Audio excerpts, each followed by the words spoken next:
जमीन खोर वक्फ पर बड़ा खुलासा। ओवैसी का सीएम योगी पर धावा, वक्फ पर मोदी का बड़ा ऐलान, कट्टरपंथियों की दुकानों पर ताला।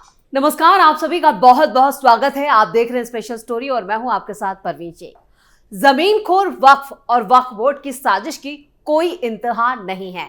देश में जमीन के मामले में वक्फ तीसरे नंबर पर है, लेकिन ऐसा लगता है कि वक्फ पूरे देश को अपनी ही संपत्ति बनाने पर तुला है। वक्फ की साजिश से जुड़ी एक ऐसी खबर बिहार के पटना से सामने आई है जिसे सुनकर आप भी दंग रह जाएंगे। बिहार के कई शहरों में सैकड़ों करोड़ रुपए की वक्फ की जमीन बिल्डरों से बेचे जाने की बात सामने आई है और इस खुलासे से वक्फ पर जेपीसी भी हैरान है। मुस्लिम समाज के लोगों ने संसद की वक्फ यानी जेपीसी ज्वाइंट पार्लियामेंट्री कमेटी का ध्यान इस ओर खींचा है। वक्फ बोर्ड संशोधन बिल 2024 को लेकर गठित जेपीसी सभी समाज की राय जानने पटना पहुंची थी। कमेटी के अध्यक्ष जगदंबिका पाल के साथ ही कमेटी के सदस्य डॉक्टर संजय जायसवाल, दिलेश्वर कौमेत और डॉक्टर मोहम्मद जावेद, अरुण भारती, असदुद्दीन ओवैसी समेत दूसरे सदस्य और कई अधिकारी इस बैठक में शामिल थे। इस दौरान मुस्लिम समुदाय के लोगों ने ही पटना और मुजफ्फरपुर समेत कई प्रमुख शहरों में वक्फ बोर्ड की सैकड़ों करोड़ रुपए की जमीन धड़ल्ले से बिल्डरों से बेचे जाने की तरफ कमेटी का ध्यान खींचा और शिकायत की। बिहार में वक्फ बोर्ड के दुरुपयोग को लेकर जेपीसी ने इस पर हैरानगी जताई और चिंता भी जाहिर की। बैठक में दीघा विधायक संजीव चौरसिया भी शामिल हुए थे।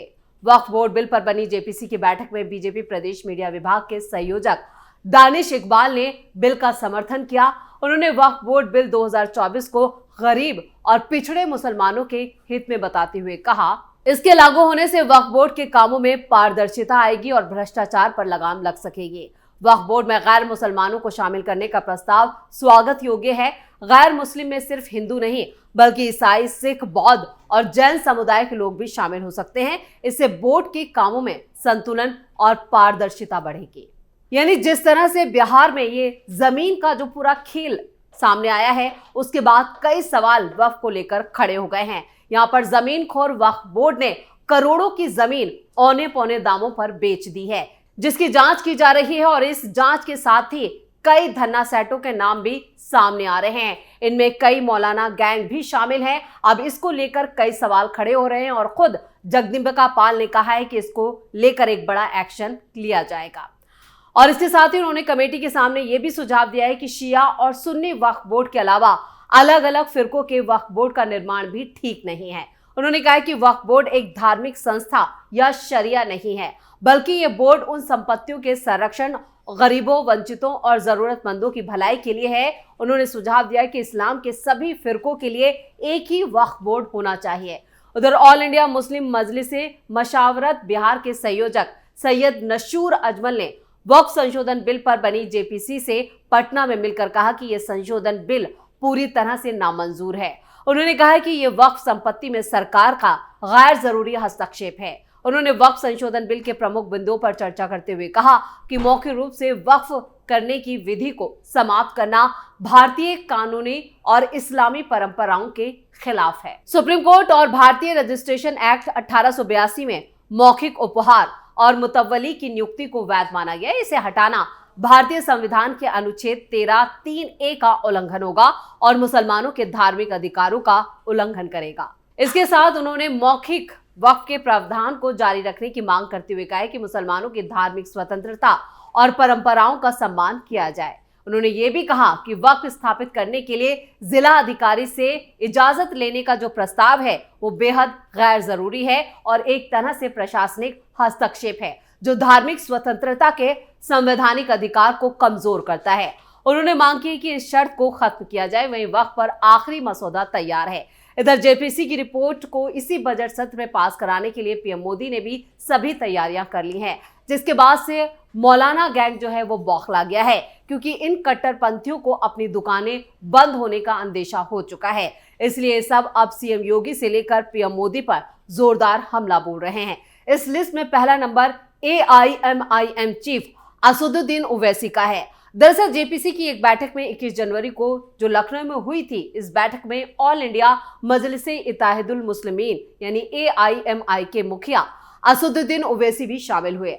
बैठक के बाद उन्होंने मीडिया से बातचीत की और कई मुद्दों पर अपनी राय रखी। इसके साथ ही वक्फ की जमीन पर योगी सरकार के दावे पर उन्होंने कहा, उत्तर प्रदेश सरकार के कानून के तहत वक्फ की संपत्तियां बोर्ड के पास हैं। अब उस कानून की प्रक्रिया को सही माने या सरकार के दावे को, वक्फ कानून वक्फ को बर्बाद करने के लिए है और कुछ नहीं है। लखनऊ में हुई जेपीसी की बैठक में असदुद्दीन ओवैसी के अलावा कमेटी के सदस्य पूर्व डीजीपी बृजलाल, यूपी वक्फ बोर्ड, सुन्नी वक्फ बोर्ड, शिया वक्फ बोर्ड के अलावा तमाम और भी बुद्धिजीवी और यहाँ पर प्रतिनिधिमंडल शामिल हुआ, जिसमें शिया वक्फ बोर्ड ने वक्फ बिल इस्तेमाल संपत्तियों के भविष्य यानी फ्यूचर को लेकर अपनी चिंता जाहिर की। उत्तर प्रदेश शिया वक्फ बोर्ड के अध्यक्ष अली जैदी ने कहा कि मसौदे में वक्फ बिल इस्तेमाल यानी संपत्तियों को वक्फ की श्रेणी से बाहर करने की बात है। ऐसे में सवाल यह है कि अगर ऐसा किया गया तो उन संपत्तियों का क्या होगा, जिनका प्रबंधन यहाँ पर कौन करेगा। उन्होंने जेपीसी को बताया है कि इमाम बाड़े, दरगाहें, खानकाहें, करबला और जो कब्रिस्तान है वो ऐसी संपत्तियां हैं जो इस्तेमाल में आती हैं। अगर वक्फ के रूप में लिखित रूप से दर्ज नहीं है, इनका मैनेजमेंट यानी वक्फ अधिनियम के जरिए ही होता है। अगर शिया वक्फ बोर्ड के अध्यक्ष ने कहा कि कई कानूनी पहलू हैं जिन्हें उन्होंने जेपीसी के सामने रखा है, यानी उन्होंने अपनी इसको लेकर चिंता जाहिर की है। यूपी के अल्पसंख्यक कल्याण मंत्री ओम प्रकाश राजभर ने बताया कि बैठक में जेपीसी सदस्यों के सामने वक्फ संपत्तियों से जुड़े सभी पक्षकारों ने अपनी बात रखी और सरकार की मंशा बिल्कुल साफ है।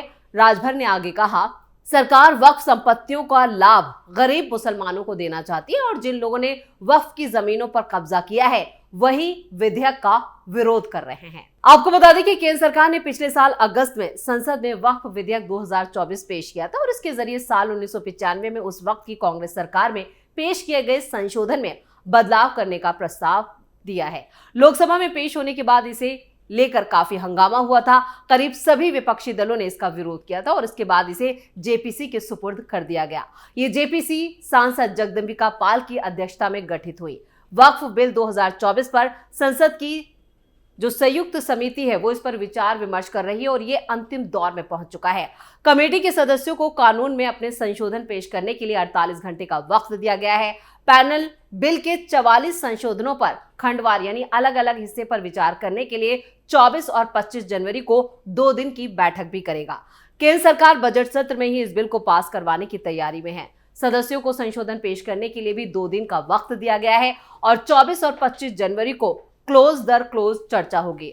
खबरों के मुताबिक वक्फ संशोधन बिल 2024 पर संयुक्त समिति की रिपोर्ट संसद के बजट सत्र के पहले हिस्से में पेश की जाने की उम्मीद है। केंद्र सरकार बजट सत्र में वक्फ संशोधन बिल लाने की मुकम्मल तैयारी कर चुकी है। सभी सहयोगियों से संपर्क कर चुकी है बीजेपी। ये बिल संविधान संशोधन के दायरे में नहीं आता है, लिहाजा इसको संसद के दोनों सदनों में पास करवाने के लिए सिंपल मेजॉरिटी की जरूरत है। खबरों के मुताबिक केंद्र सरकार इस साल के आखिर में होने वाले बिहार विधानसभा चुनाव से पहले इस बिल को जल्द से जल्द आगे बढ़ाना चाहती है और खबरों के मुताबिक बीजेपी अपने सभी सहयोगियों से इसको लेकर संपर्क कर चुकी है। जेडीयू नेता और केंद्रीय मंत्री राजीव रंजन सिंह ने लोकसभा में बिल के पक्ष में बयान दिया था।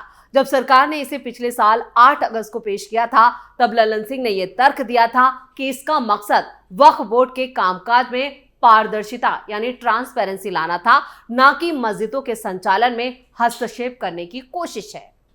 पैनल 24 और 25 जनवरी को बैठक करेगा। वहीं एनडीए की महत्वपूर्ण सहयोगी दल टीडीपी ने वक्फ संशोधन बिल पर आपत्ति जताते हुए यहाँ पर यह तर्क दिया था कि बिल को आगे की जांच के लिए जेपीसी के पास भेजा जाना चाहिए।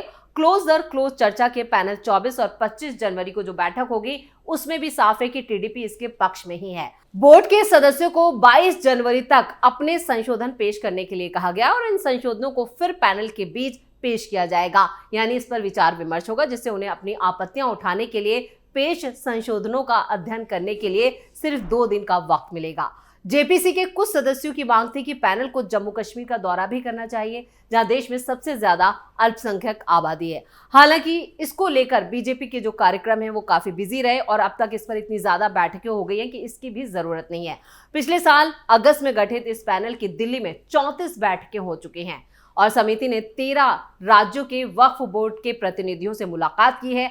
अब बारी है इस रिपोर्ट को फाइनल ड्राफ्ट तैयार करने की। स्पीकर ओम बिरला ने कमेटी को आने वाले बजट सेशन के अंतिम दिन तक विस्तार दिया है, जो 31 जनवरी से 4 अप्रैल तक चलेगा, जिसमें बीच में छुट्टियां भी होंगी। सदस्य अब मसौदा कानून में अपने संशोधन प्रस्तावित कर सकते हैं और उन पर मतदान होगा। वहीं विपक्षी सांसद इस बिल का पुरजोर विरोध करेंगे, इससे भी इनकार नहीं किया जा सकता। इस बिल के खिलाफ संशोधन प्रस्तावित कर सकते हैं, हालांकि उनके स्वीकार किए जाने की संभावना नहीं है, क्योंकि कमेटी में बीजेपी और उसके सहयोगी बहुमत में हैं। वहीं उत्तर प्रदेश में वक्फ संपत्तियों की संख्या सबसे ज्यादा है, इसलिए इस बिल के संदर्भ में राज्य का खासा महत्व है। शिया सेंट्रल वक्फ बोर्ड के चेयरमैन अली जैदी ने कहा है कि केंद्र सरकार की नीयत पर कोई शक नहीं है और उम्मीद है कि सरकार मुसलमानों के हक में निष्पक्ष फैसला लेगी। उन्होंने कहा कि मोदी योगी सरकार ने पिछली केंद्र और राज्य सरकारों के किए गए कामों को बेहतर बनाने के लिए कई कदम उठाए हैं और ये कदम भी बेहतरी के लिए होगा। और इसी के साथ स्पेशल स्टोरी में इतना ही। वीडियो कैसा लगा कमेंट करके अपनी राय जरूर दें। वीडियो को लाइक करें, शेयर करें और कैपिटल टीवी को सब्सक्राइब जरूर करें। धन्यवाद।